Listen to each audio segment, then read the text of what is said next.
Welcome back. Here's where you left off. Spoilers ahead for chapters 13 through 16 of Expeditionary Force, Book 18, Gateway. So Scarandum and Joe drinking a lot of Brioche and brandy. That's how we start off. And honestly, out of all the things that happened in these chapters, Leonard, the one question I have is, what is the plan of the Jarapta? What is their sudden plan they're going to do? Is it attacking the kitties?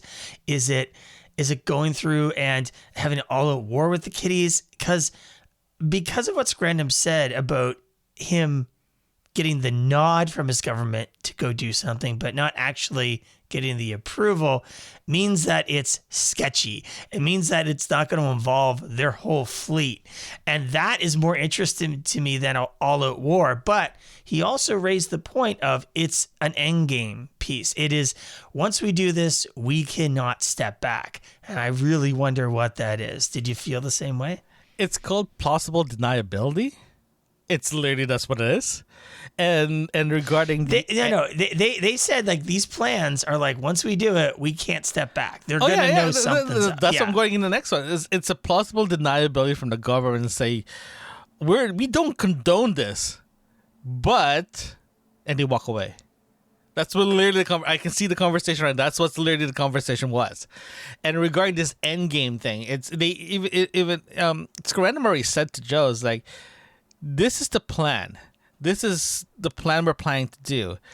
It's so sketchy. It's so dangerous that the only options we have is to be annihilated by the kitties or by the outsider. Either way, they're screwed. Right? So he already says, well, too, we bounce back. We've been doing this for the past thousands of years. We've been bouncing back every time they screw us over. So we're fine. We know how to deal with the kitties, with the max salt. We don't know how to deal with the outsider. So let's just go all in, as they say, and hope for the best. And if we succeed, perfect. We deal with the kitties, whatever. If the outsiders succeed, we're dead. So it's just one of those things that they're playing their odds. They're all into this mission, all into this sketchy plan, because they weigh in what is the worst case scenario versus who. It's like voting for your leader. Which leader is going to screw you less? And they went for that option, right? That's how they planned it, and I agree with that plan. I agree with it as well. I do like they're going all in. I really do. And I like that Scarandum's part of it. I wonder what the plan is, though. I keep on sitting back and wondering about it. But having said that, we have Joe and Skippy going to try to find the spinner, and that's sort of the next level that's happening during the chapters. How did you feel that was going? I like when they found the first spinner, they're like, well, crap. It doesn't. Well, the best way to describe it is like, it will work, but it's not the best case scenario. Because if they do it, Skippy has to transfer himself to the spinner and to make it work. Right? Like, when Skippy was telling Joe, and Joe was just providing information. Hey, just put a submine, blah, blah, blah, blah, blah. It's like, no, you don't understand. I have to be physically there to make it work. It's like, that's the fail-safe, right? If I'm not there, that thing is just a thing with zero brains. It's a dumb phone, right? So now this is where we are right now in the book now, that is he planning to sacrifice himself to deal with this, or is Joe gonna think of like, don't do it, right? So that's where we are right now, and it's gonna be very, very complicated to sort this out. I tend to agree with you. I wonder how valuable this. I wonder how valuable the spinner is going to be in the Jarapta plan. I'm trying to find connections here. Did you try to do that? Did you try to find connections between the two? Like, are they going to connect it in with the Draps' plan, or are the Draps just going to be making a distraction for Joe to go and do his thing? I don't know. I don't know. I don't know how to answer that. I don't know how to say it. See, I think that's the point here. It's like when you're reading through it, you're like, okay, it's great. Spinner's there, great, wonderful. Okay, now what? Now, this is why I say where I came out of reading these chapters, and I'm like, okay, what's coming next here? Because we have two possible things: the spinner gets to be used, and the Drapt are here, and they have their plan. I feel as if those two things should be together, but I'm not sure. And again, I'm totally overanalyzing here. This is totally me. No, you're not overanalyzing this at all, because it does make sense, because we are like I said before, that they are in this position right now because remember, let's go back to all the books. There's an issue, they try to sort it out, and they make it work. They're MacGyvering every single solution that they have, right? So now we are in this position. We have an outsider that's theoretically, technologically more advanced than anybody else. We both agreed on that one.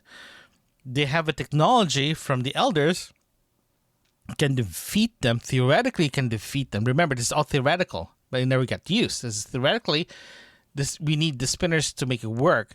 To beat the outsider, but we need an elder AI to make it work. Right, so there's two issues: unproven technology, and they have to use Skippy to make it work. Right, so doesn't that just make it more complicated? But yeah, exactly. But here's the thing, though: previous books, they found dead elders, dead elder AIs. Right. So the question I have for you, if you agree to this one or disagree in this comment or this thinking of my genius, you think they're going to try to revive one of the AIs for that AI to be inside the spinner? No. You're gonna love this. No, you're gonna love this. Okay, go ahead. You're gonna love this. He's gonna use Nagatha. Oh crap! I was drinking coffee, I almost spit it out. Got you there. Oh crap! I did not think about that. I was thinking more Nagatha going to that ship, but using Nagatha as this AI thing. I know. See? Okay. I'm gonna put down my coffee and I'm gonna sacrifice me. Boom! My His coffee brain blows. My brain is moving along now. Okay, so let's look at the scenario. If you said we're gonna use Nagatha to run the spinner, right? They're gonna be asking her to sacrifice herself for the better of mankind, or better for the universe, for the galaxy. She's already been willing to do it, dude. Yes. Twice. Yeah, exactly. Jesus, hold on. Yeah, it's messing with your brain, isn't it now? It's messing my brain now. Jesus, I never thought about using Nagatha, but the thing is, let's just presume this. Skippy is in a cylinder. In this little cylinder that's self-powered. This cylinder is inside, in their reality, of space, but the rest is a subspace, right? They have to move Nagatha in somewhat similar fashion. You know what I mean? So what you're thinking makes a lot of sense, but again, executing it will be the problem. I don't necessarily see we're getting back to just, Craig writing here. I mean, in a way, he set it up so that he can use Nagatha as a plot point to move the story forward, something that we'd be invested in, rather than finding some random AI that they're going to use to incorporate the spinner. That to me makes a little bit more sense, because people are emotionally invested in Nagatha and so forth. And they were also annoyed last episode where they thought she died. Now we know she didn't. she's one of these characters that keeps on like she's gonna die, but she doesn't. She's very good at it. I'm not worried. Is that's my point. Okay, you're not worried. So there's three scenarios that we're looking at right now. One is Skippy will be running the spinner. The other option is to revive an elder AI and make it cooperate to go inside the spinner to work for them. Third option is Nagatha. Is that what you're? That's pretty much where we're sitting, my friend. That's where we are right now, right? Okay. So, my actual next question is, what do you think Scrandom's going to do? Because that really, that really morphed in my brain to go, what sketchy thing is he going to go do? And the more thing that interests me is because it's an end game for the Drapta, it's something they can't walk back from. It's something that I don't necessarily think it's a full-on military attack. And in actuality, I feel as if it is part of this undermining of the entire alliance. So there was the scene where the guy with the ambassador went in and it's like, hey, we're concerned about you, with the kiddies. I'm concerned you guys are doing bad stuff. We don't know why you're working with the outsider. Give us some reasons. I feel like their end game is undermining the entire alliance. That is their end game. Yes. It's kind of funny though, because when you're saying that the Maxalt's end game is very arrogant. It's like, I think the best way to describe it is like they used to be, not used to be, that they there's only two senior species out there that's been like duking it out for the thousands of years, right? Humans came along. Humans punched them in the face, give them a bloody nose, right? So now they're like, crap. We are in this situation right now because we're arrogant, we're obnoxious, and we think we're the best. But every time we do something, we get our ass kicked, right? The only way we can get our position back as a top species is to get rid of the humans, and we'll deal with the spiders later, right? And the only way they can do this is to partner with someone that's way more powerful than them. And now they're literally making a deal with the devil, right? And at the end of the day, Derek, if they decided to go, hey, let's make a deal. We want to be the top dog here, but after we win, you leave us alone. That's not going to happen, because their arrogance is like, whatever happens, we're going to win no matter what, right? So, well, what does the outsider promise them? I'm going to destroy everyone but you. It's like, yeah, exactly. That's the problem though, because we don't know the deal between the Maxalt and the outsider. We don't know what the relationships are. Remember when the outsider, in the planet at the beginning of the book, they get their ass kicked, right? The outsider left. Every single Maxalt ship stopped working, and they get and they lost half their ships, half their fleet, gone, destroyed, right?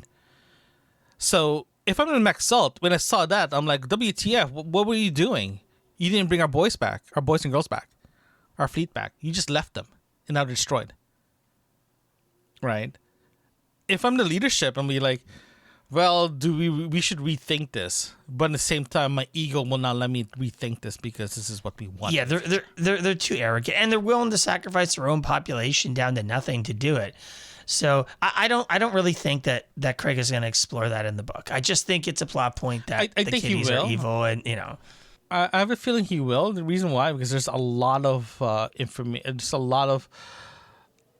It's going to be definitely a backstory. It's going to be a backstory. It's going to be a secondary story throughout the whole book. But knowing what they think, in my opinion, will be great because it gives a context of the relationship between the outsider and the Maxalt. Right. I'm hoping I will show up because I'm very interested in how their relationship is. Right. I also want to know what is the relationship. Where's the hamsters? Where's Nerdy? I want to see nerdy. I want to know if humans are decide, hey, if you don't want to be part of this people, to be part of their coalition, come work with us. Come. We can work with you, right? But I understand at the same time too that some of the junior species are kind of afraid of humans because they don't know how they're gonna treat us because humans are humans, and I understand humans are the most dumbest species in the world right now, and I understand why they don't want to they don't want to partner up with the humans because there's arrogance. Even Skippy already said several times too that the reason why I didn't tell you about the other garage because I don't want the humans to be the most powerful people and most powerful species in the galaxy because, frankly, you guys are idiots, right? And I agree with that comment 100%, right? So, fighting the outsider, I think it's just gonna be humans. I have this feeling it's gonna be the majority of the humans and the Beatles. We'll just find this all out, or the Beatles is gonna be there supporting them. But the rest of the species in the galaxy are just gonna say, you know what, this is you guys. We're happy with our thing here, but you guys give us a taste of freedom, so now give it to us, right? There's gonna be a lot of there's gonna be a lot of questions happening here, right? So. That's what I'm thinking. But the question I have for you: what's happening with the spiders? If you're in the spiders' shoes? The spiders are just gonna sit there and let everything happen the way they happen. They've even said to Joe, "We're done helping you." So, I look at the spiders and go. The interesting thing about the spiders is that it's something that sort of Craig keeps in his back pocket to pull out whenever he needs to have this large, powerful force check the kitties. And he doesn't use it very often, to his credit. But at the same time, it makes a controversy and a contradiction to them because there is in just as much risk as anyone else from the outsider. And so, sure, you could spend 500 years deciding what to do, but you're going to be dead by that point. So what's the point, right? Yeah, they're slow to react to things, right? They're very, very slow to react to things. They're very slow to make a point, right? And I have no issues with that at all because that's how they are. They want to rethink and overthink things because they want to make sure that their decision makes sense. And this is a stark contrast to the Max Salt. The kiddies were just like, we want to be the best, so this is what we're going to do. Don't worry about the future. Let the future us handle that later on. Right? And for them to say, you guys are on your own, we're sick and tired dealing with you guys, don't call us, we'll call you type attitude, it's going to bite them. It's gonna bite them. I got this feeling that if the outsider decided to say, you know what, I'm just gonna blow stuff up. We're gonna start with the people who's technologically not advanced. We'll start with them. Or if I want to make a statement, I'll start bombing the spiders, for example. Right? Because right now, theoretically, I have the skitties in my thumb here. They can't do a single thing, but they can't do a single thing because they're afraid of me. But the rest of the species there, they think I'm a joke. So if I'm them, if I want to create a statement, I'll start bombing as much as I can, destroy as much as I can, and say, you know what, you guys didn't do anything, so I'll just walk in here and take it over, whatever I want to take over. I'm not gonna take care of Joe and Skippy. Skippy will just do whatever he wants to do, get them to run around for a bit while I create a chaos. Right, so where we are in the book right now, Derek, it's a lot of speculation moving forward because it's a great part of this whole story. Yeah, we are totally in speculation territory here. We are complete, and what's going to happen next is going to determine how the series ends, and I think we're both excited for that, and we really want to see where Craig goes in his writing and moving into number one. What's the spinner going to affect? In fact, I'd be even curious if the spinner isn't actually the deciding factor in this ending. I would be interested in that. Again, total speculation here, not really knowing yet. I would really enjoy to see how just the species themselves get to defeat the outsider without using the spinner. Join us next time as we review chapters 17 through 20 of Expeditionary Force Book 18 Gateway. Thank you for joining us today. Don't forget to hit that subscribe button and share a review. We love to hear from you. Send us an email at yourbookmarksinfo@gmail.com. Join us again right here where you left off.